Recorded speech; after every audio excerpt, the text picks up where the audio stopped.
Hey, what's going on? This is Full Tilt Dynasty podcast.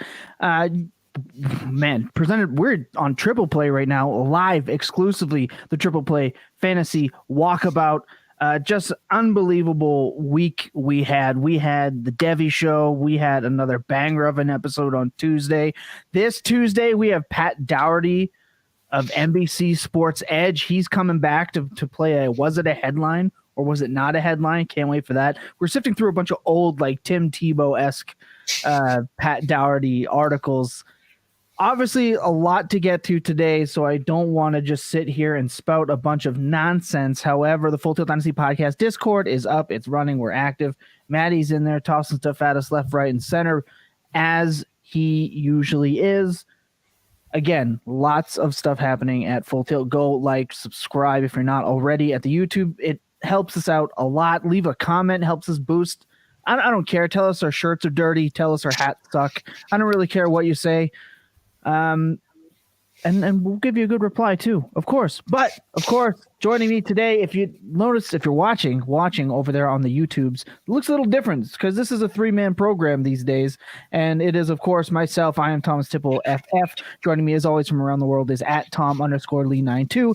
And joining us now as the third member of the program is Lucas Gilbert. That's at The Cute Hurts. Gentlemen, my fun fact of the day today is that it was 15 years ago today that the WWE did a tribute video to Chris Benoit before having all of the information on the horrific incident. Big L for the WWE on this day, 15 years ago. Oh, if I knew we were doing on this day, it would have come up with something more spicy. My fun fact of the day is that if you love your cat enough, you can give it social anxiety. I'm cat sitting right now, and this thing is a nightmare. You leave the room and it starts crying. It's just looking at me with these panda eyes right now. It's coming. Yeah, it's great. It's really good. I love cats. Tom Lee's about to get attacked live on air. Oh, goodness. My fun fact of the day is that I'm actually shooting on location. And by on location, it just means not my current or not my usual location. I'm actually at my parents' place for my father's 60th birthday tomorrow. So it's going to be fun. And now you're making me miss my cats. They didn't make the trip with me, Tom Lee. So they're not going to be coming in here. Knocking socially anxious enough for you. Look at how committed Lucas is. He's like, nah, Dad, 60th birthday? I don't give a shit. We got Full Tilt. This is what's happening. Hey, it's tomorrow, so I don't feel bad. This was 61, all right? You know, the barbecue. We got the AFC South to talk about, all right? You can either get in on it or not. Tom, feel free to show your fabulous cat on the stream. Mate, if I knew how to convince it to come on screen, it's anxious about everything. So I don't know. If I can convince it, it will be here at some point. Oh, that is ice cream cake, by the way. It's a double chocolate ice cream cake. It's the only kind of cake.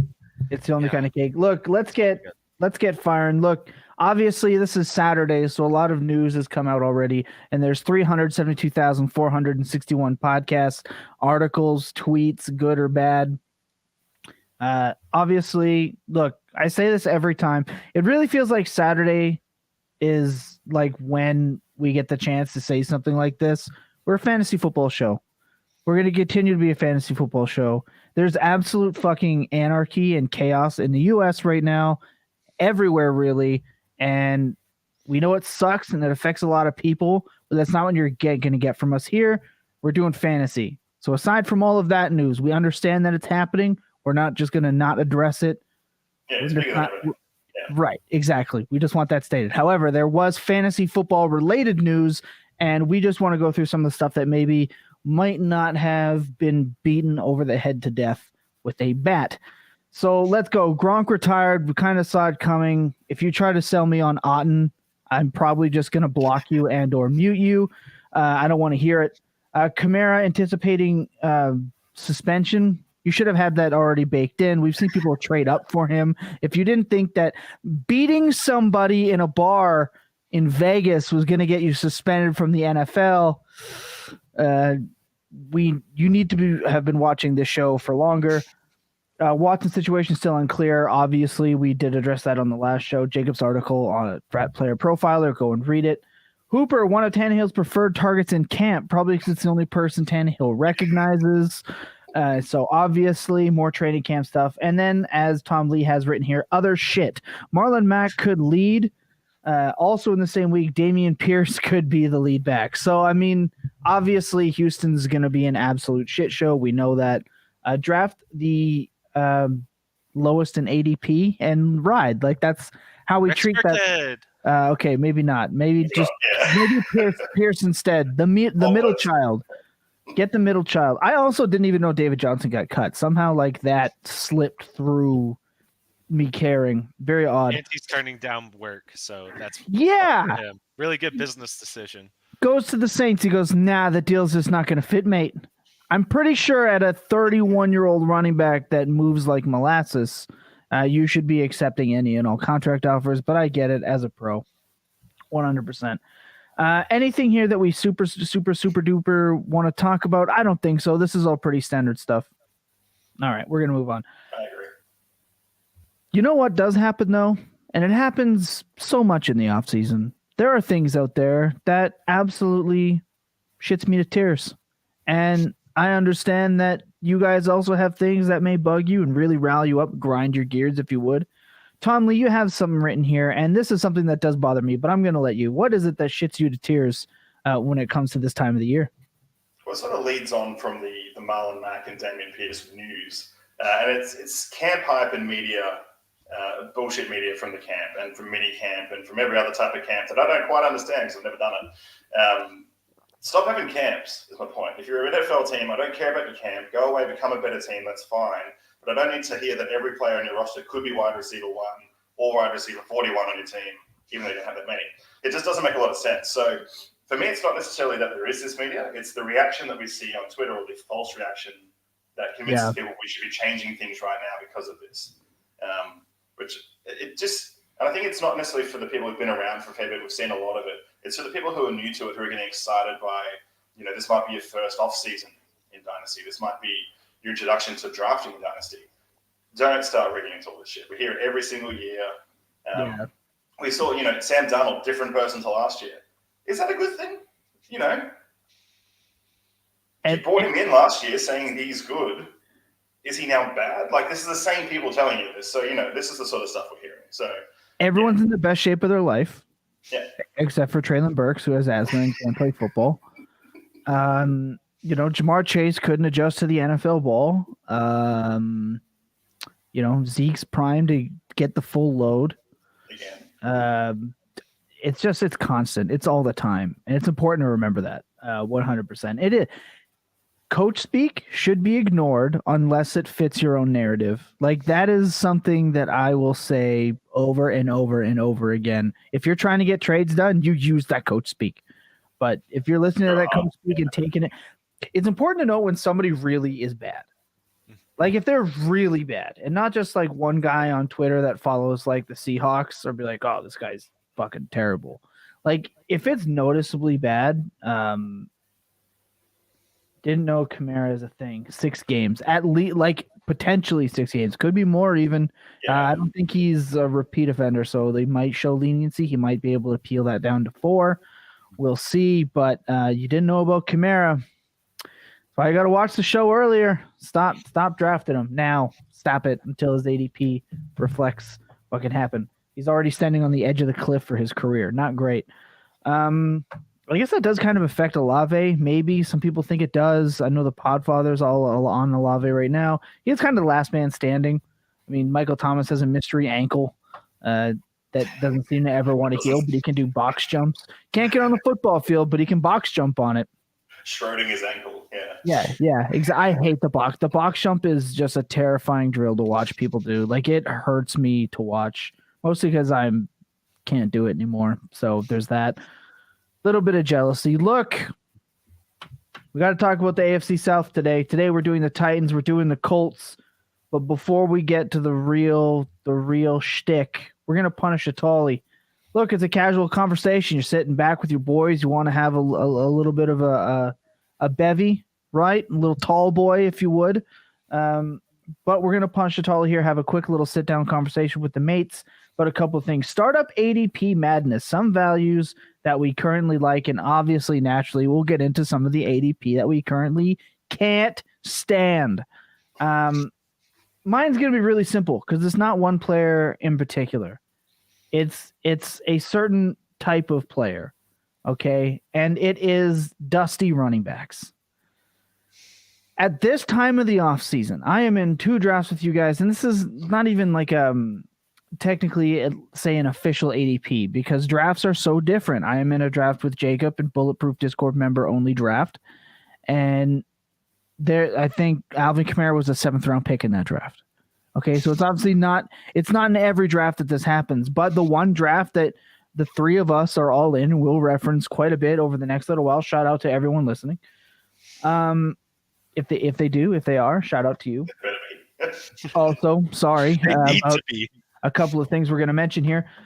Dusty running backs. Okay, we know what the age cliff is for running backs, and you don't have to reach for them in startups. They are very attainable in season, very attainable at the cost. So when I see, I don't know, Dalvin Cook go in the 4th, when I see we know at this point what's good and bad strategy. Kamara went in the 4th. Nick Chubb went in the 4th. Eckler went in the 3rd. Barkley in the 3rd. You can get Barkley at a 5th round value at this point. Maybe not. He did post a shirtless pick. So he's definitely going to move back up to like 4 or 5. But we know the strategy that is best long-term is in Dynasty at this point. And I believe we all, to a degree, Tom Lee, you like to go rogue every once in a while, and you'll get some dusty guys if they're cheap enough. Fresh. Yeah. Keep it dusty. But yeah. Montgomery 6th, Derrick Henry 5th. It's just we know better than this, right? Especially when guys like A.J. Dillon fall, right? 7th round. Good job, Lucas, on that. Right, Antonio Gibson's still there. You can wait longer and draft Aaron Jones and just load up at wide receiver. My Punishitali is that you need to be a little smarter with your ADPs, just in general. We understand that young wide receivers carry value for longer. We understand that young players, rookie players, draft picks, right? They hold and increase value more often than not. These dusty running backs can be and are replaceable. I think it was Pat Kerrane of A Good Football Show over at NBC Sports Edge said the dead zone starts at 101. Right? Like it's this time of the year in June. You can get the best value for wide receivers as you can anywhere else. So that's my Punishitali. I think it's partly the hangover, right? Like we've just come from an era of running back where we had this thick tier of dominant running back ones. All who aged within the profile that we like, who had many years and contracts to go.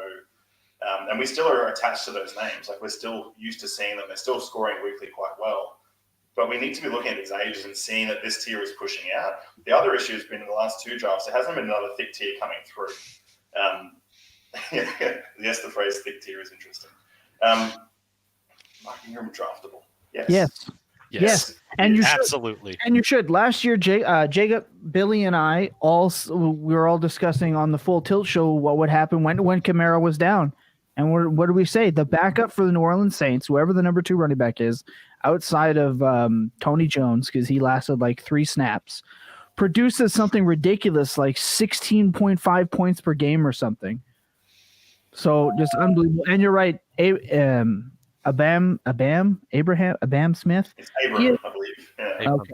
He is free, so yes, pick him up. And you should have been picking him up the whole time. Would love to put in one of your fantasy leagues if you guys have an open spot. You say that now. I post a lot of really, really I will post your chat as a meme. You will get memed if you're in my league. So carry on, Tom. No, yeah. So I mean, like this era of this thick tier of running backs, as I'm calling it now, it is sort of phasing out. So it's not that we're saying that these guys aren't still valuable pieces to your team. Of course they are. But it's the old adage of panicking to make sure you fill your running back line with these guys that still carries too much weight. And I think you might get a value in the 4th with a few of these guys, but it's towards the end. Let everyone else pull up and get them, and then start stocking away. We always talk about value on this show, so stocking away that. And we're going to talk about a few guys that slid down in both the running back and wide receiver position. So, Lucas, why don't you head into your tallie with 1 or 2 guys that you really like the value of at the moment? So just real quick first is I feel like so many people are drafting players that there's absolutely no way their value gets better next season. There's just Right. no universe where Joe Mixon's going to be more valuable than the 3-4 next year. There's Right. no universe where Dalvin Cook's more valuable than the 3-6 next year. Just Yeah. absolutely no way. But people keep drafting them at these spots instead of Well, it's getting because somebody like Jalen Waddle, like Tom did at the 3-7, I who's going to understand that. easily be a second round pick next year in startups. Well, Very maybe easily. Jalen Waddle could go I- south real fast, but I don't think he will. And I'll tell you, and I'll say this: part of the reason is because people truly believe that they are getting a positional advantage by drafting Joe Mixon at 3-4, or taking, Najee Harris at 2-5. What they don't realize is that in the very much possible range of outcomes, drafting Ezekiel Elliott in the 8th round or Leonard Fournette in the 7th round will probably very much so reward you with similar production. So now instead, I'm getting Jalen Waddle, Leonard Fournette for Najee Harris, and insert 7th round wide receiver, right? DeAndre Hopkins in the 8th or something, right? Like Yeah. that's a big difference. That's a huge difference, and it's something that you should be considering all the time. So you're definitely right on that. All right. To actually get to a player who I just absolutely love at their value right now, it's AJ Dillon.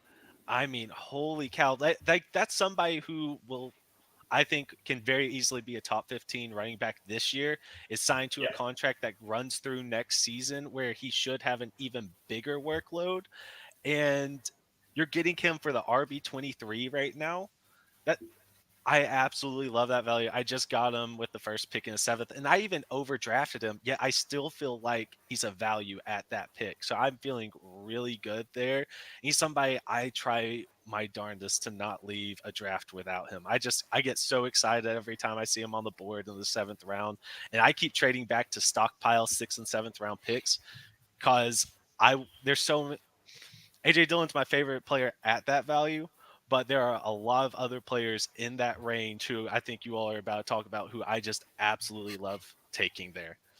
Well, Yeah. and he's just working his way outside, like he's almost below the dead zone, right? So some people say the dead zone's in the 3rd, some say it's 4 to 8. He's kind of on that back half and can return some value. Now, obviously, drafting a dead zone receiver or a dead zone running back probably means that in that year, there's a chance that things may not go so well, right? We did that with JJ Zacharyson on the Full Tilt Dynasty podcast show, which you should be going and watching on the Full Tilt Dynasty podcast YouTube network. But I also like AJ Dillon. However, I love Aaron Jones at his ADP. Love him at his ADP. But Tom Lee, you have some other ones written down here. Devonta Yeah. Smith, wide receiver 30. Cortland Sutton, wide receiver 32. James Conner, RB 27. And again, AJ Dillon at RB 23. Yes, I mean, like we're looking at that 7th to 8th round. We talk about what's sliding through, and the reason we talk about wide receivers and why they're so much more valuable early is because of their longevity. But what we want with running backs is really security and opportunity, right? We don't necessarily need age if we're not paying a lot for it. So you look at older guys like a James Conner, getting him the mid 7th, late 7th, early 8th round, secured to a 2 to 3 year contract, no real competition in that backfield, and we saw what he did with the role last year. Like, this is a guy you can add in the similar aspects as Tom mentioned before with Leonard Fournette the 7th, where you're pretty much guaranteed production for a very low investment cost just to put into that RB1 or RB2 slot. It's heaps of value. So if you like taking those running backs early still, just take one of them.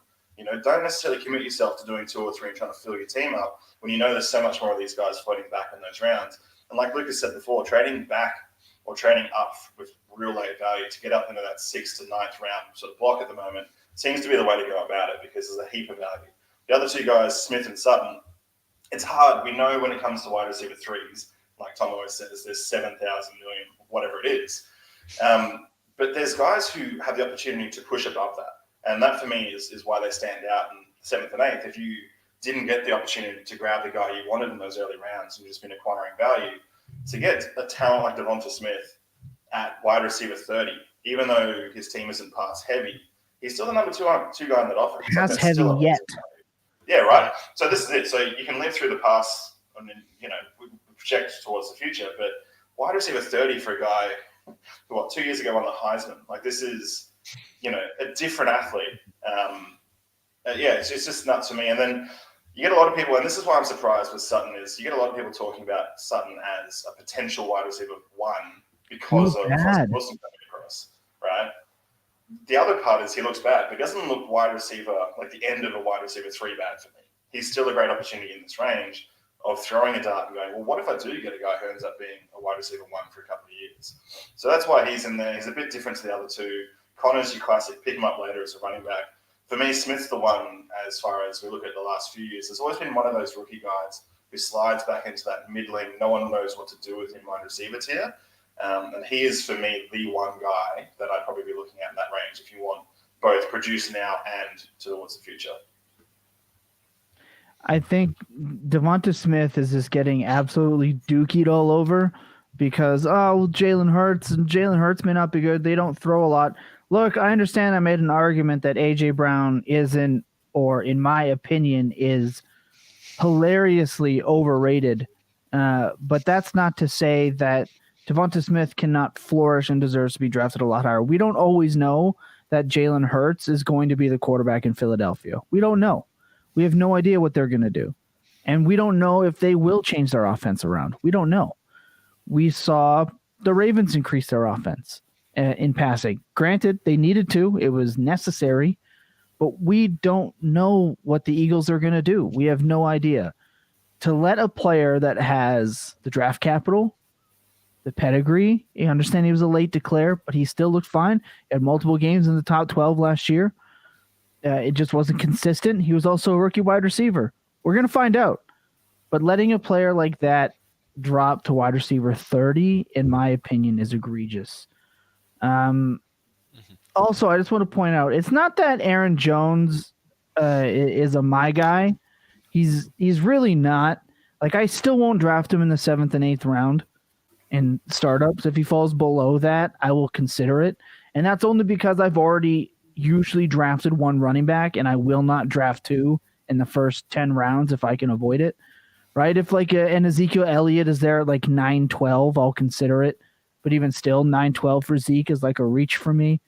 And just how I play fantasy football, I feel like that position is really interchangeable. If I go way off the rails and I start like 7 straight wide receivers, which I do quite often, maybe 6, then yeah, sure, Aaron Jones looks real sweet at the end of that 7th into the 8th. Looks real. If he stays there, I like it. If he goes higher, all of a sudden he's not a my guy. When it comes to draft season, he's a my guy on the teams that I already have him, which I think is important to note that more often than not, we are talking about teams that have existed for a period of time. Yeah. And that's important to note for this program. Well, gents, we have the AFC South to get to. We're going to do that. We're going to take a quick second, give you a break from hearing our voices.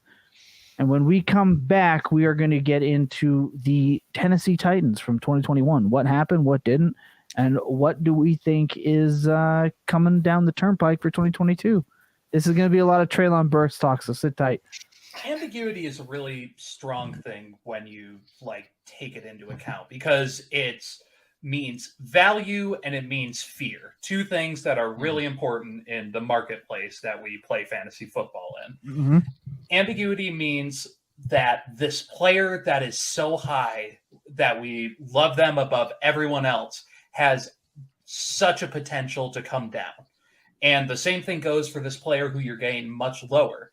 And what ends up kind of superseding that is just your opinion of the players and the various archetypes.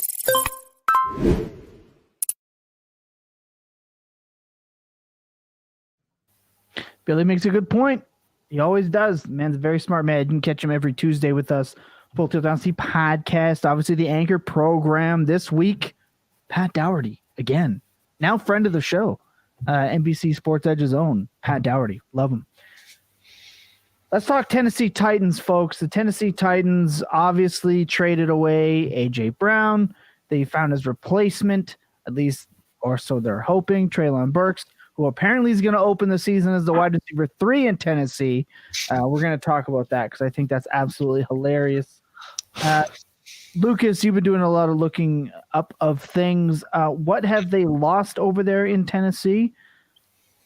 So right now, so much of this is because they lost AJ Brown, but they have lost 75% of their air yards from last year. And I know we're not huge air yards fans, but I think it does show or it illustrates the opportunities that are there. Plus 351 targets and 22 targets inside of the 10 zone, not the red zone, the 10 zone. I mean, those are so many scoring opportunities and production opportunities, and there's a lot of unknowns there. That's something very consistent that we've seen as we've been going through here is there's a lot of unknowns on every single team, it feels like, that we've seen so far. And we're going to get into more established wide receiver rooms as we go. But wow, there's a lot of opportunity here. And yeah, I'm really looking at this wide receiver 3 for Tennessee and Treylon Burks. I mean, he might come out of nowhere based off of what we're talking about. All right, enough tongue in cheek. I don't think the Tennessee Titans room is that much of a mystery, if I'm being honest with you, and I'll tell you why. Robert Woods is apparently looking healthy. He's active. He's getting into the offseason program. He's 30 years old. We know he produces. He was wide receiver 19 in 2020. He was wide receiver 12 in 2019. 16, 18, 65, 61, 50 in his days in Buffalo. Not great. However, 19, 12, 16, and 18, we know he produces. He's a veteran. And let me tell you, and this was, I believe, it was C.D. Carter of A Good Football Show on NBC Sports Edge, co-host of Pat Dougherty, who's joining the Full Tilt Dynasty podcast on Tuesday for an episode. He had said that you have an old, hard-nosed, old-school style coach that's seeing a rookie not come in, put the team on his back his first day, be the ultimate player, and he's being punished for it, right? And I think that you're going to see that from a guy who still thinks his team is destined for the AFC Championship game. They're not, and they also want to run the ball down the opponent's throats. We get it. We got it. So I just think that we do kind of know what's going to happen. If Robert Woods is healthy, he is going to take on that 25% target share role in Tennessee.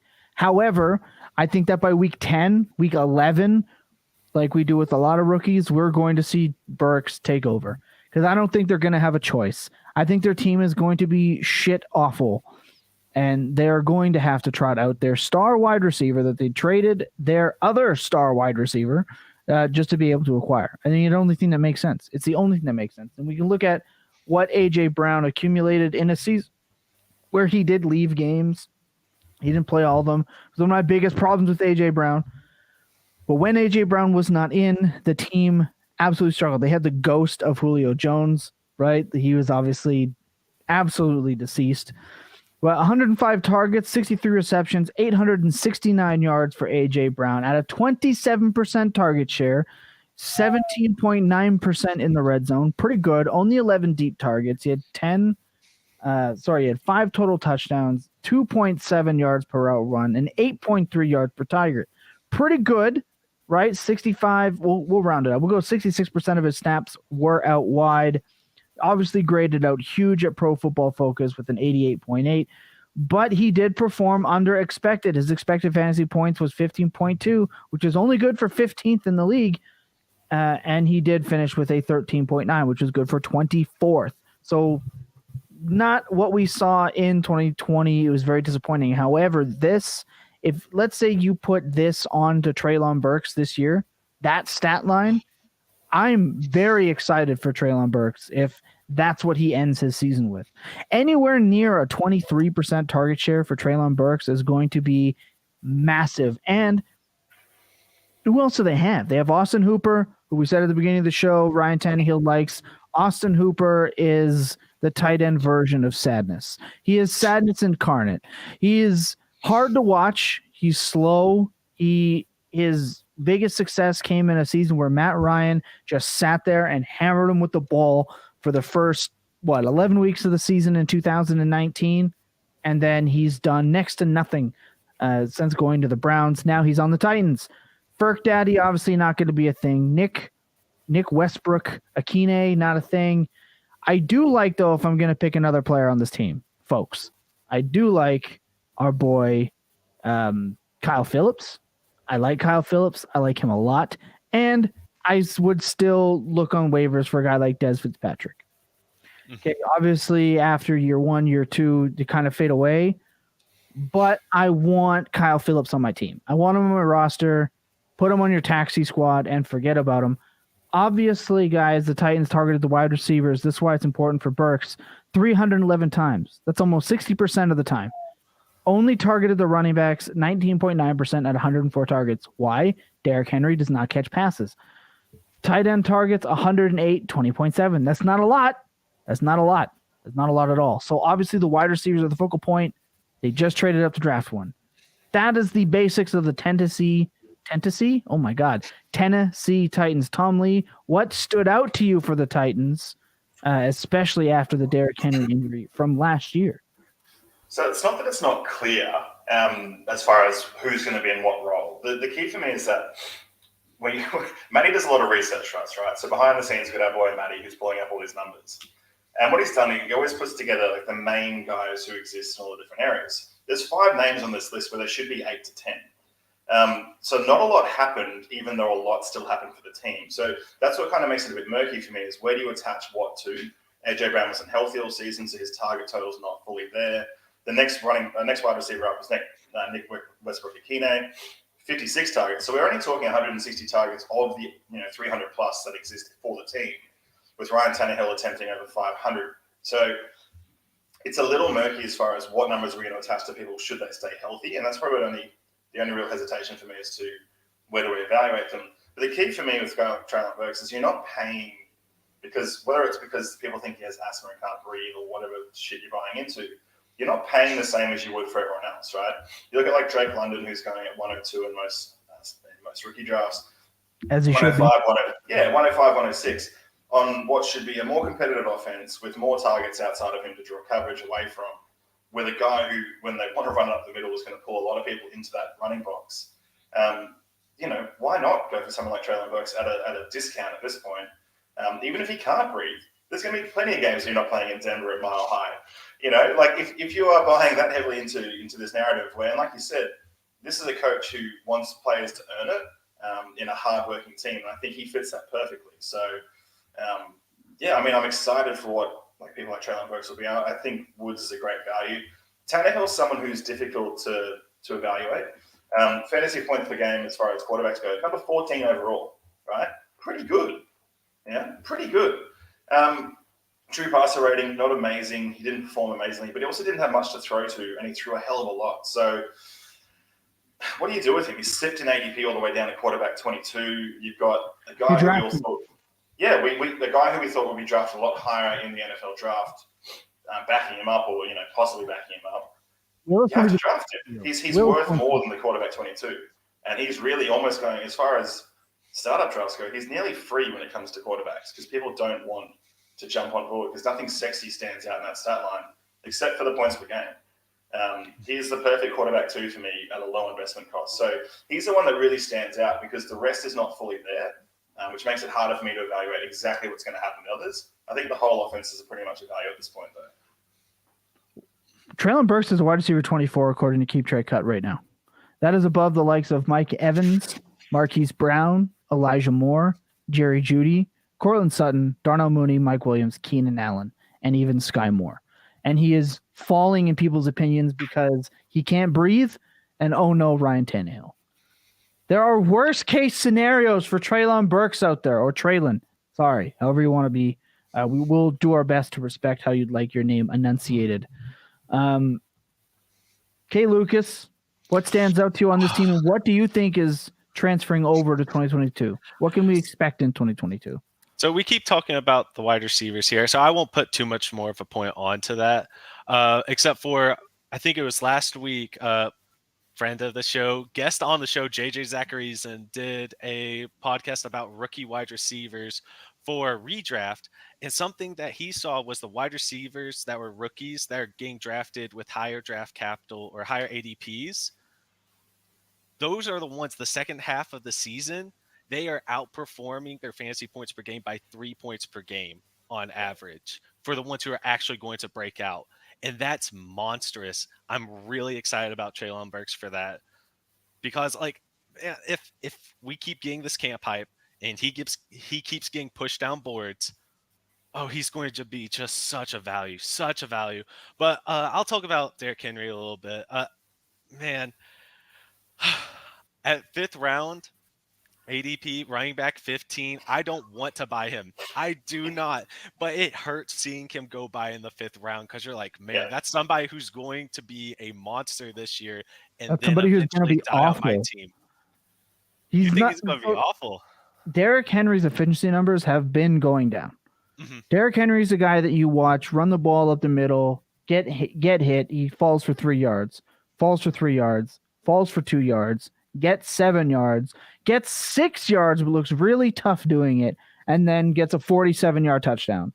Or he'll fall into the end zone 3 times. Or he'll do like that, really cool jump pass thing that fans love to see. The guy scores a ton of touchdowns, sure. The offensive line, worse. Their defense, worse. The offensive, the weapons that are keeping people outside of the box, not really there.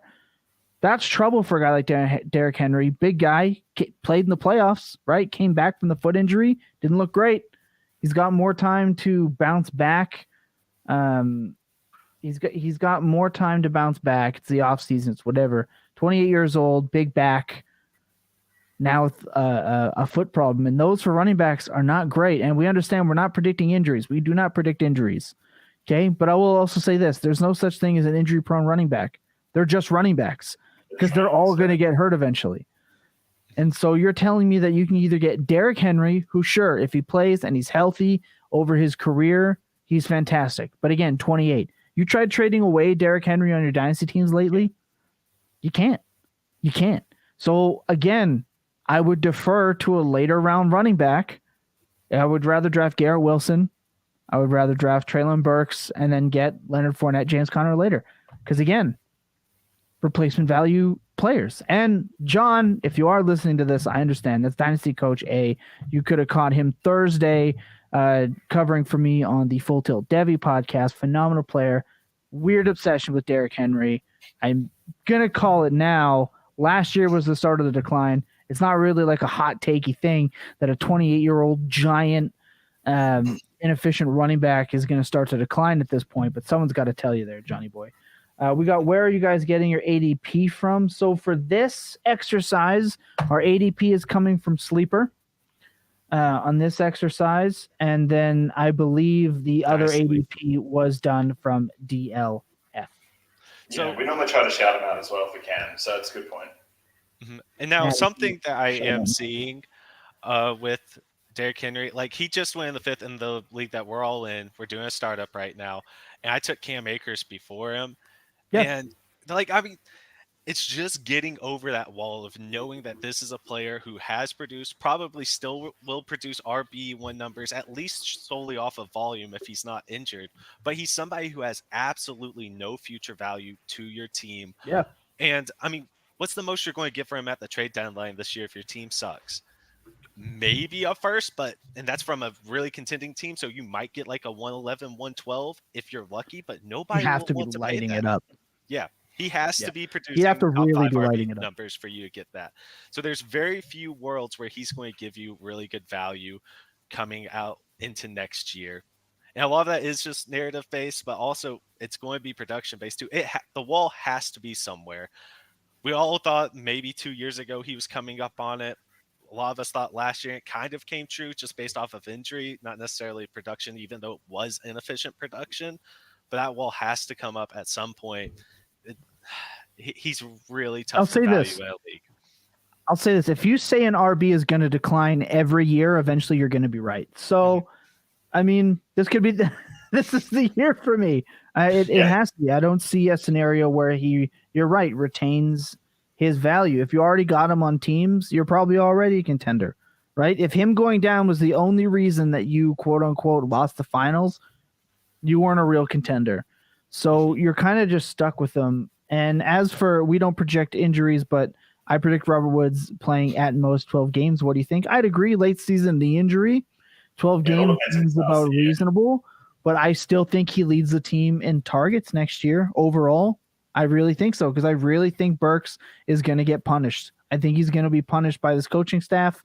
I think that his lack of toughness during the at least for now, with the information that I have for now, because it's okay to change your opinions later in the year. Burks is your guys' unanimous number one rookie wide receiver redraft this year? Absolutely not. Absolutely not. That's still Drake London. That's still London for me, and he should be drafted ahead. Cash, what's going on? Where's Sanderson? Sanderson is not on the Walkabout. It is not a program. He only does cash considerations and the flagship Tuesday show. We've tried to get him on the Walkabout a few times, but it never seems to work out in the scheduling. The man is as busy as he gets over there. Weekends are where Sanderson goes to work. This is where he does his best work is off field, and we know that the weekends are a hard area to get our boy Jacob on. So hasn't lined up yet. We'll get him one day. Probably a little dusty, but we'll see how it goes. Yeah, he's gonna be busy recovering from all the scotch and beer and volleyball that he does on the weekends. But no, Burks is definitely not our unanimous rookie number one. I don't even think he's our rookie 4. If I'm not mistaken, I believe I have JMO above him right now in my own personal rankings. I have flip-flopped because I'm a flip-flopper like Jacob now. So, but it is important to note that we have a dusty old school coach punishing Treylon Burks for not being able to breathe at training camp. So we'll see what happens, but I think it'll be a little bit before Treylon Burks really becomes the target hog, if he can even become the target hog. So it sounds like from our team perspective here that we are definitely fading everyone on the Titans outside of Burks and maybe Tannehill if you want your QB2. Yeah. I think draft Tannehill, avoid Henry, go for Burks if he's there at cost. I'm intrigued by Woods because if he's worth absolutely nothing, and why not bet him? Because people are fearful of old guys who get injured. And it's like a Thielen sort of deal. He'll produce. Yeah. Like, go get him. If you can get him cheap, why not add it in? Just have that insurance policy there. You know you're not going to get anything back for him, but if it's cheap enough, get him. Mm-hmm. I'm just trying to look for him right now. Yeah, we're not saying avoid him at all. Yeah. It's just not somebody that we're going out there and actively looking for. If you get a good value, all right, go ahead, get him. But, yeah I don't know. I'm perfectly content with him. I'm perfectly content with him dying on my bench. You're getting him in around the 12th, 13th, 14th round. Yeah, that's free. 55. That's free. Yeah, that's free. Absolutely. Yeah. That's right. Look, that's the Tennessee Titans. Let's say, oh man, how do we close out the Titans? It's going to be rough. It might be best not to watch. It's going to be rough. Yeah. I can't see them repeating even their fantasy success, right? Derrick Henry was on an absolute monstrous pace. He was going to break records at his pace. Yeah. And that's the problem. The whole team runs through him. And maybe Tannehill can still be efficient. I hope he can still be efficient. As for NBA rigged, his question, do you see 4,000 yards from Tannehill? Total? Maybe. 3,600 yards. He'd have to rush 400. I'm going to actually say no. I'm going to sell the 4,000 yards. I'll actually sell 25 total touchdowns. I don't even think he'll hit that. So I am low on the Tennessee Titans this year. Would you project Hooper, number 3 wide receiver fantasy points on the team? I can't. No, I still wouldn't. Oh, number 3.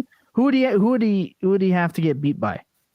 Kyle Phillips, I think. I'm higher on him than I probably should. I just keep seeing the. So we're gonna go Woods from training camp, and I'm getting really excited. Woods, Burks, Phillips. Yeah, okay. I'll buy that. Let's go with that. We'll say Hooper number 4 then, because I can't see anyone else even like really playing enough. But it'll come down to touchdowns for him. Targets. Maybe 60 targets for Hooper this year. Oh, that's low, but I dig it. Let's move on here. We got the Indianapolis Colts. We should have had Jacob on for the show. We're talking Colts right now. Obviously, there are There are obvious players on this board that we are going to mention. One player that we don't have to mention is Jonathan Taylor. He's awesome. He's the first running back off the board. He's the only running back that should be drafted in the first round. I think we're good. That's all we got to say. All right, let's move on. Would you say he's the only running back you should draft in the first 2 rounds? No, because I've been drafting Javonte Williams at 2.6, 2.7, and I will continue to do so.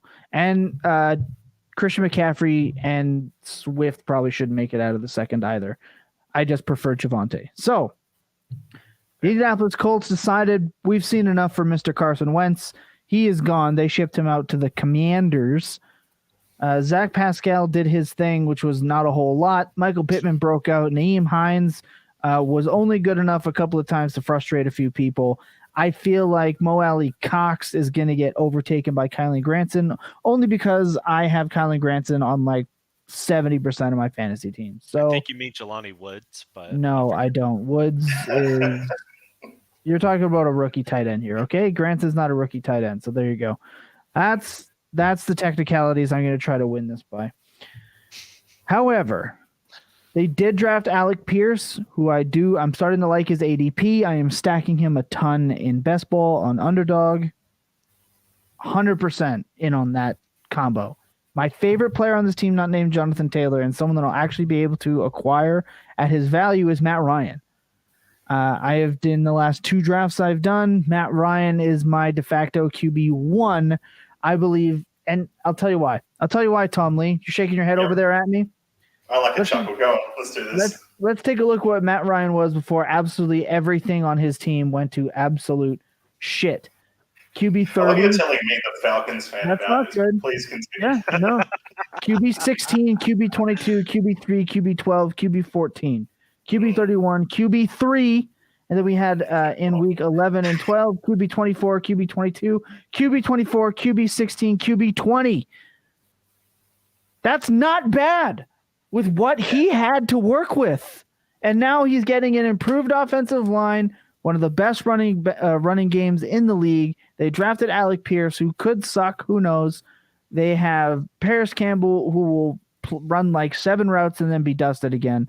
Zach Pascal, who's a very functional NFL wide receiver. And then last year's breakout for the team, Michael Pittman Jr., who I have as my wide receiver 15 in Dynasty overall. I believe in the breakout. I believe he's a good player. I said on this show that Michael Pittman Jr.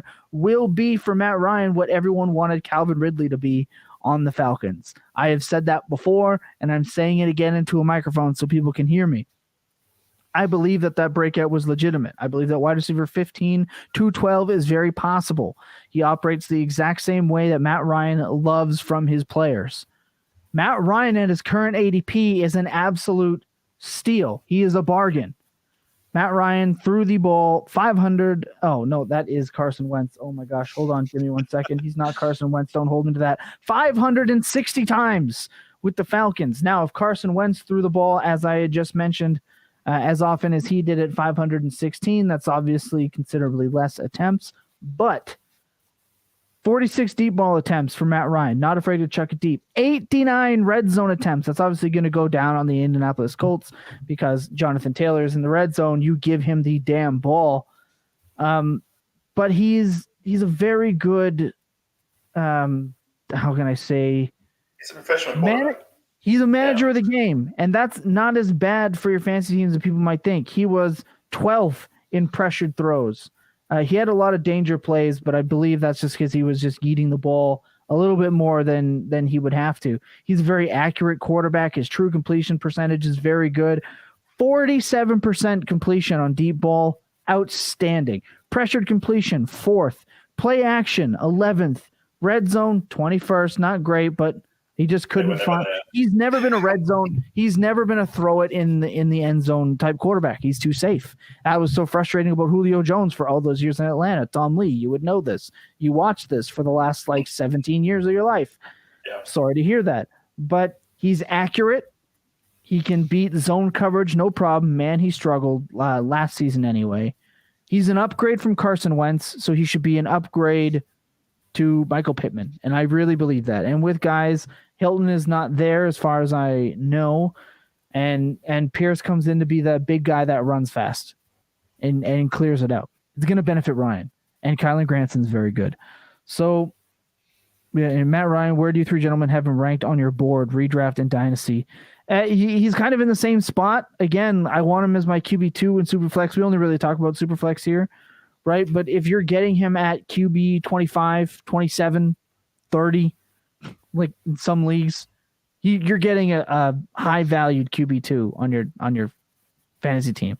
And that can win you games. Jared Goff was QB 22, and he's also pretty much free. You get him for late second-round picks in your dynasty drafts. Matt Ryan is a player that should be on your fantasy teams. What stuck out to you, Lucas, when it comes to the 2021 Indianapolis Colts?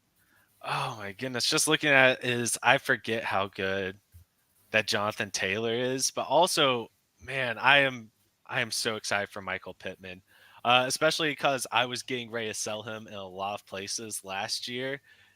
But I hung on because nobody was giving me something outlandish, which is what I always want to move no-name wide receivers whenever they are no-name wide receivers. So, man, the only issue I have with Michael Pittman is I don't know how high his upside actually is. I think he will be a fringe wide receiver one for a long time, but I don't know if he's going to be a type of player who goes out, wins you weeks. He's just somebody you'll stick in your lineup. You're like, it's Michael Pittman. I'm happy I have him. I'm not excited I have him. Let's just leave him there. You never take him out except for bye weeks and just move on with your life. Well, that's the thing is you're getting him at wide receiver 15 at ADP right now. I mean, that is he performed above expectations last year with Carson Wentz. I think his upside is in the top 12. You're not drafting him to be your 1. You might be drafting him to be your 2, and I feel like that he can give you that benefit. He was a good wide receiver in college over at USC. They like to produce those possession type receivers. The system works for him. He's got the play action. He doesn't have to be a 160 target guy. He's efficient. He can run after the catch. Everything is lining up for him. Everything. And they did not draft a guy like Sky Moore, which obviously would have changed all of our projections. They drafted some guy named Alec Pierce, who I did like in the pre-draft process. I did mention him on our guys that didn't make the list. He's a player that I really liked from Cincinnati. I don't think he's going to absolutely destroy Michael Pittman. He is the bona fide number 1 receiver on a team with a bona fide starting quarterback that produces fantasy points. And he's free. Well, Matt Ryan is anyway. Tom Lee, the Indianapolis Colts of 2021. Yeah, so we'll talk Ryan. So upsides and like the guy before, I think is it NBA Rigged? That was who I said before. You know, where do we have him set for Dynasty? The key for us is that you're never going to have a guy like Matt Ryan ranked highly in Dynasty because you can't. There's no more years to come really after the next few, so you can't have him ranked higher. But the key is you're also not paying up in that QB2 range to get him. So for that, he is always going to be a value from here on out. Pick him up at the end, add him as what will eventually be your QB3 normally for people to draft, or if it's on QB1. But normally, yeah, he'll play for you QB2 weeks. So he was serviceable as a QB2 a lot of last year, especially early, while the team was somewhat healthy. And before, Calvin Ridley decided that gambling on the Falcons was a good idea. But nobody should ever think gambling on the Falcons is a good idea. Well, this tells you a lot about. Anyway, I'm not going to go there. Yeah, so Matt Ryan is serviceable and it's good, right? And it's also great because the offensive line obviously gets a step up from where it was. It seemed like there was always 2 offensive linemen standing in front of Matt Ryan. Now there's 5, which is helpful.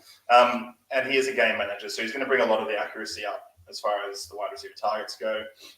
I want to dive into Michael Pittman. We know there's a bit of a narrative around Ryan saying he loves targeting tight ends. Fair, sure, but not to the point where it's really going to be a game changer for me. Just pick the guy that you like for this offense. He might have weeks that are relevant. That's fine. We know who the running back is. That's fine. I want to dive into Michael Pittman more because he's a point of contention. He's a point of intrigue. Because at wide receiver 15, I wonder what the ceiling can be. Right? I'm fine with the value. You can take him there. I think he's fantastic there. He'll have wide receiver 1 weeks. That's fine. Looking through his stat line, right? Targets, 14th in the league for targets. Great, excellent. Exactly where he should be. Receptions, he's receiving it at like 66%. 60 to 66% of all his targets. I think that increases a little bit, so that's good upside for me. I think the yards increase a little bit as well. Target share is fine. Deep targets were down, but we know Wentz is not necessarily the most accurate with the deep target. I'm intrigued to see where that goes, whether that increases or not. Total touchdowns. Yeah, we never predict touchdowns. I don't care about the touchdown part of it. That'll just come because they're a good offense. The interesting part is he finished at wide receiver 12, the 22nd in fantasy points per game in the league. So how much more does that increase? And does that mean that he will finish higher for the next 4 years? Or is he just going to be this valued guy? Because I think return on investment, he's appropriately placed at the moment. But I just don't know if the return on investment is going to be higher, if anything. I've got, I think, and you guys are agreeing, that sort of fringe wide receiver one is still a really valuable guy to get. It's still affordable. But I'm just not sure there's I'm not sure you're moving up to go, I need to get him here because he's a huge value. I think this is just appropriate for a guy, and it's proper respect on the guy's name who will perform really well for the next few years.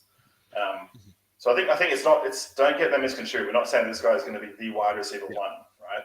Those bars can be locked up. There's a lot of talent, but there's also now a lot of flux in between, let's say, wide receiver 7 to 18, where a lot of these guys could step up and perform in that range because they're not sure about the guys who are there in the past. You know, the Hills, the Waddles, the guys who we're drafting there aren't necessarily going to produce at that rate. So this is an opportunity for me for Pittman to perform to that level, but I think he's appropriately priced where he's at right now. Mm-hmm. He has appropriate athleticism. He's got decent draft capital at 202. Yeah. He doesn't have the breakout age. He doesn't have the college dominator. All the things that really help us identify an elite player in the league. But 25 years old this season, obviously 14 points per game is not bad. There's room to grow. To answer your question, rigged Pittman or DJ Moore, I'm still saying DJ Moore because I believe DJ Moore is the better player. But I really think at the end of the day, it's going to come down to who has more touchdowns in that group. But let's look at Michael Pittman Jr. and what his value actually is. We're on Keep Trade Cut right now. I'm just having a little peek here. I like to have a little look, compare where people are in 0.5 PPR. It's a fun little exercise. Everyone should go and be comparing their ADPs before they make decisions. But let's have a look. You have Tyreek Hill, wide receiver 13, and then Pittman, DJ Moore, Deontay Johnson, Chris Godwin, Garrett Wilson, Jameson Williams, Terry McLaurin, Devonta Smith, Rashad Bateman, Chris Olave, Traylon Burks, Mike Evans. So he is above some absolute heavy hitters and just below Tyreek Hill, Drake London, and Devontae Adams. I do believe that wide receiver 15 is probably a little bit too high now that I'm sitting here and looking at it, going through the process. It's probably being drafted at a ceiling that we don't know exists yet.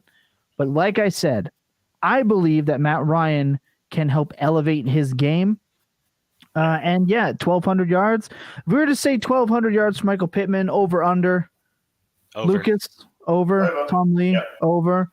I'll go over. I'll go over 1,200 total yards, not by a lot, but I would go over. It's going to come down to the touchdowns, obviously, which aren't sticky. I think he would probably need to hit an 8 mark, and that's not something that Matt Ryan is necessarily known for producing. He is a yards producer, and I think Jonathan Taylor is going to make his life a little difficult for the touchdown department. So 15, you are definitely drafting him at a ceiling, but I do believe that he is worth the risk and investment. Mm-hmm. DJ Moore higher than Pittman because Moore just getting more sheer volume because Ryan is a better QB than Wentz, right? I just think DJ Moore is a better player. Like overall, he's more athletic. He can absolutely break a game wide open. He does get targets. He's that guy who on talent will remain in this conversation over and over again. Because the situation suits Pittman so well. Like that's why the comparable assets, athletic dominance. For me, it's DJ Moore every single day of the week. But you get excited about the opportunity to get DJ Moore at wide receiver 15, 16 because you know the talent's there. It's can someone throw him the ball consistently and let him do the damn job? Not that we're talking about the Carolina Panthers right now, but DJ Moore is 25 right now. Michael Pittman Jr. is about to turn 25. Yeah. If you're using it to frame Pittman, this is comparable pieces of what you're looking at on the board. What are you going to do with these two? The start of the year for DJ Moore was something that everyone on the Full Tilt Dynasty podcast had to hear me talk about at nausea. But right, wide receiver 31, not great, but it was still 15.4 fantasy points, so above what Michael Pittman Jr. averaged last year. Then 21.9, 20.5, and 31.9. What was the difference in those games? He scored a fucking touchdown. That's all. That's all DJ Moore needs is a couple of touchdowns. It's one of the few instances where I would just want to see Baker Mayfield anywhere because he can do that. And sorry, I meant Darnold, not Wentz. We know what you meant. Yep. We got you, and we appreciate it, gentlemen. The outlook for the Indianapolis Colts. I want to ask this: are we going to regret drafting Indianapolis Colts players this year, or are we going to be happy at their current ADP? At their current ADP, I'm really happy to buy their big three assets: Matt Ryan, Michael Pittman, Jonathan Taylor.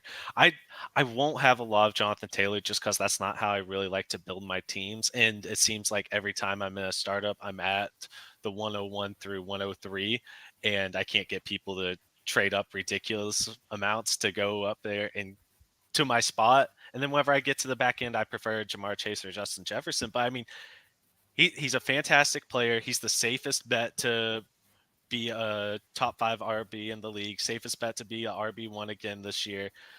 Michael Pittman, he is going to be somebody who will produce, I think, right at his ADP. So you're not going to regret drafting him.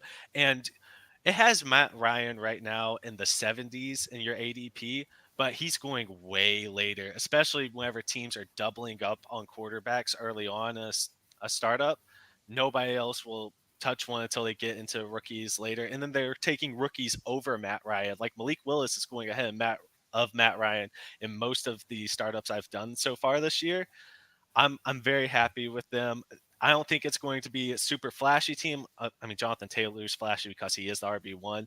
But, I mean, they're just going to go in there. They're going to get work done for your team. You're going to be happy they're in your lineup.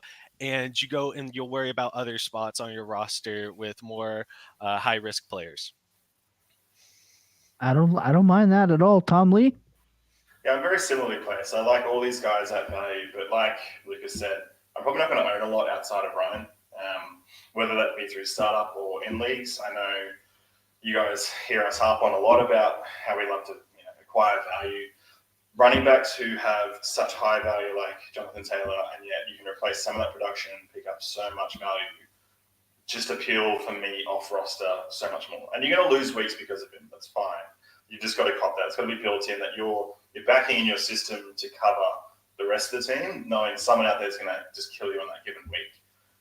So it's a risk not having him in your roster, but at the same time, the value of him just for me screams like you can have so much more. So it's hard to acquire him. Matt Ryan, like I said, easily acquirable, likable gentleman. We like Matt Ryan. It's good. He's not sexy. He doesn't do anything poorly except to get tackled a hell of a lot behind the offensive line of the Falcons. Hopefully that happens a little bit less and we can actually see him hit targets, because I think it will be a more enjoyable experience both for Jacob as a Colts fan and for the rest of us to see him hit with more accuracy than previously. And I think that's the opportunity for Pittman to become something more than where he is right now. The issue for Pittman for me is that he's in a tier of wide receivers that I'm waiting to get the end of it. So unless I'm forced into a vacuum to pick him, there's always going to be someone who's a better value either a round or a half a round later. So I don't see myself, outside of maybe redraft, picking up a lot of him. He also costs too much to acquire because people are excited about him in existing leagues. So I always go for the low-hanging fruit compared to him. But if you've got him, I think it should be a pretty enjoyable experience this year.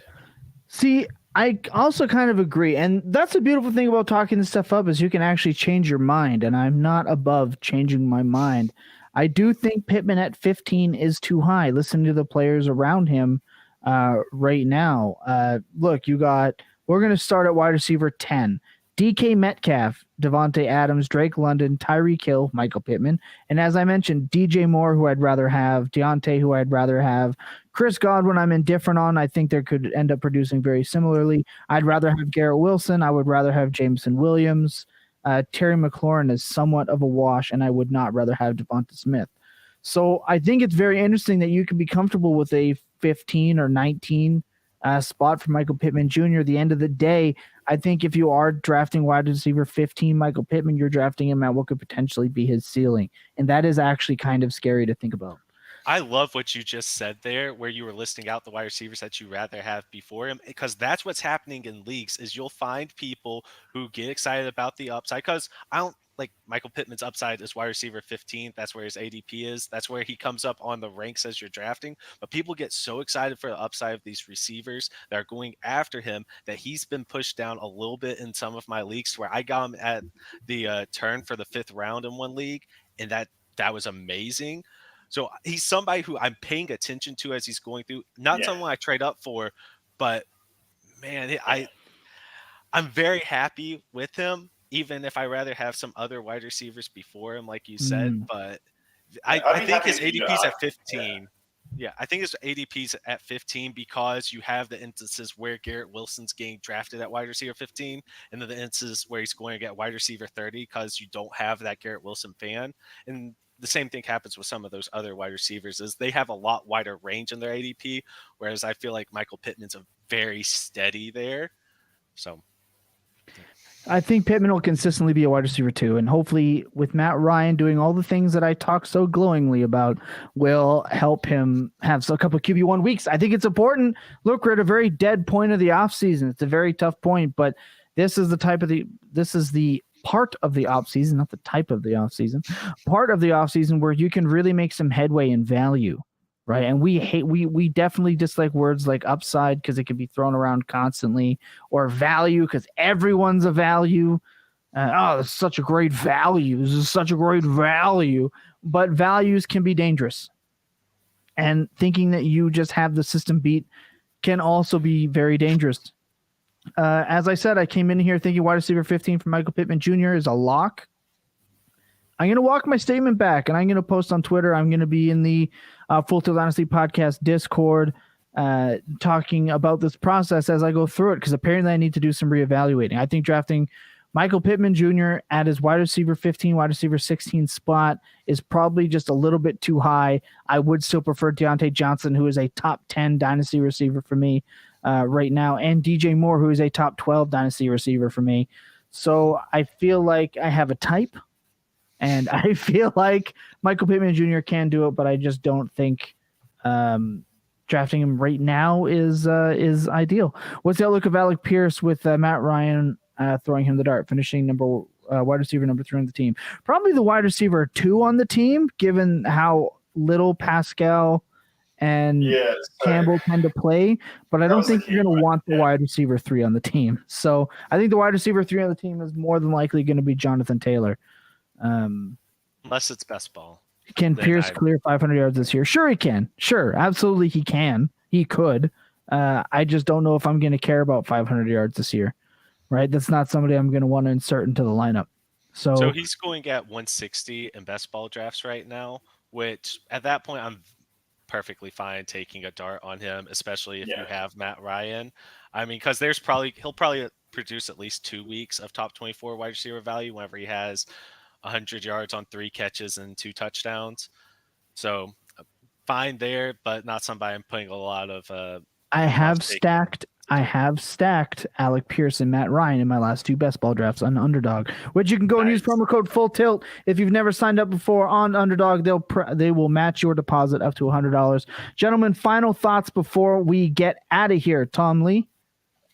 Yeah, so final thoughts. So mainly for this show, crucially important fact, I think, if you're ever going to guest host a show, you're pretty much guaranteed a starting spot on that roster. So welcome in Lucas, officially, as the third person.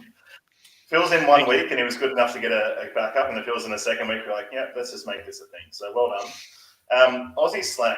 Let's just chuck this in. So I didn't hear whether, I assumed you guys hopefully didn't roll with an Aussie slang last week because... No, we did American. Yeah. So what we have this week is chockers, right? So chockers or chocker block means absolutely stock full. So it's absolutely chockers, mate, would be something you'll hear rolled out pretty commonly in the Australian vernacular. But chockers is this week's Aussie slang. And then final thoughts on this. I mean, like, it's good. This is a good exercise. We're going to keep doing this week in, week out, just going through teams, because like you said, your priors are not always set in stone as much as we think they are. This is a period of time in the off-season that we convince ourselves we are very strong with our opinions, and yet they are also very, very flexible if given the right information. So we'll continue to walk you through these. If you have any questions, opinions about past weeks or upcoming guys, please send them through to us on Twitter or hit us up wherever you can, especially in the Discord. We're happy to chat at any point in time. It's not like you're going to ruin our content in weeks to come if you slide into the Discord and start asking questions about teams we haven't done yet. We are more than happy to answer and contribute and collaborate with all of you. Yeah, 100%. Lucas? I'm absolutely loving our Discord right now. There are so many good conversations that are going on in there, especially like it makes me think a lot more about what I'm doing in my leagues, because we're getting a lot of input from many different people with various experience levels in Dynasty. I'm hearing a lot more takes on best ball and redraft, which gets me excited because I feel like I'm going to be more prepared going into those drafts this year too. But I mean, it's really just the interaction between us and our listeners, our viewers. It's so much fun, especially then also I get to interact with you all because I am one of the newer people to this whole shindig, and it's been a lot of fun. I think we were talking about what people are doing to trade from in the first round, trading back a little bit or trading up a little bit to get into a quarterback tier, and it's really cool to see where people are at. I'm like, oh crap, I was just there a year, 2 years ago, and I'll throw out my input. You all come back. It's been a lot of fun. So if you aren't part of that Discord, make sure you become part of that Discord. We have the link in every single one of the tweets that are going out right now. Follow us on Twitter. And if you have any input on how to make that stuff better, please let me know because I am dying to learn more about it. And one thing that we are doing is we will be moving it from the Patreon link, and it will be going up on the True North Fantasy Football website for the link to the free Discord, and we will be redoing the whole Patreon thing because sometimes you have to do that when you try something new. And you know what? After a couple of conversations with a couple of people, we are going to change up how we going to do. Titans or Colts, AFC South. It's Colts, not close. Colts are going to win that by 3 games. The Tennessee Titans are going to be bad. They're going to be bad. Straight up. Tennessee Titans are bad. They're going to be bad. Do we see Malik Willis this year? No, absolutely not. Maybe in week fucking whatever the new one they added, 18. Maybe. He's going to be the QB3 on that team. Like I think he was passed on for a reason. They're bad. And the Titans should be fighting for a playoff spot until that late in the year. So I do not think we see Malik Willis this year. Unless it's mop-up duty or Tannehill gets hurt and they're desperate. I can't see it. And look, my final thoughts are always the same. Look, it's okay to change your mind, and it's okay to not succeed at something right out of the gate. One thing the Full Tilt Dynasty podcast is always doing is trying to learn better and improve our situation and what we can provide to people. So we tried some things. Not all of those things worked out. Well, guess what? We're going to try again. We're going to do a little differently. We're going to come back. It's going to be bigger, better, as it usually is. Again, check us out on Tuesday with Pat Dougherty, Full Tilt Dynasty podcast, and at the True North Fantasy Football YouTube page. Should be subscribing to both of those. We are currently streaming live on the Triple Play Fantasy YouTube page. Look, those guys absolutely love being a part of that team, growing, right? Lots of great things, especially if you love baseball. If you love baseball, Triple Play is the place to be. And I always want to remind everyone that you need to be kind to one another.